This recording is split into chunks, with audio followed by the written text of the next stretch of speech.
What if I tell you that the world's strongest country, America, can actually lose this war against Iran? Surprised, right?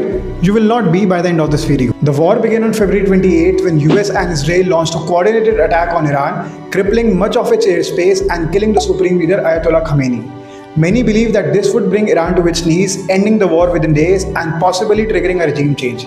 At least that's what America expected.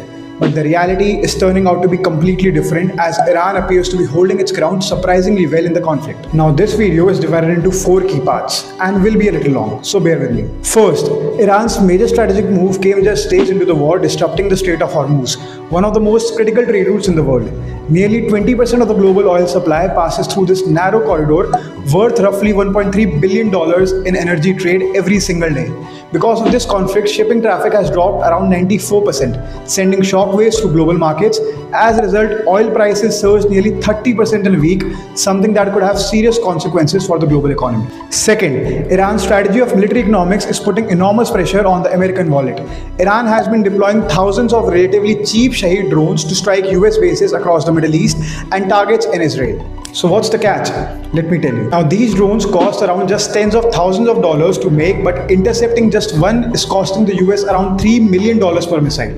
Over time, this can create a massive economic imbalance that could drain the US resources and weapon stockpiles. Third, the killing of Ayatollah Khamenei and much of Iran's top leadership may have backfired strategically. The assumption in Washington and Tel Aviv was that removing the top leadership might trigger internal unrest and accelerate regime change, but the opposite seems to be happening. Many of the same people who were protesting against the government and burning the posters of Supreme Leader just a few months ago are now rallying under the same Iranian flag, uniting against an external enemy, America, let alone thinking about a regime change. And now the fourth point and the most dangerous possibility, a ground invasion.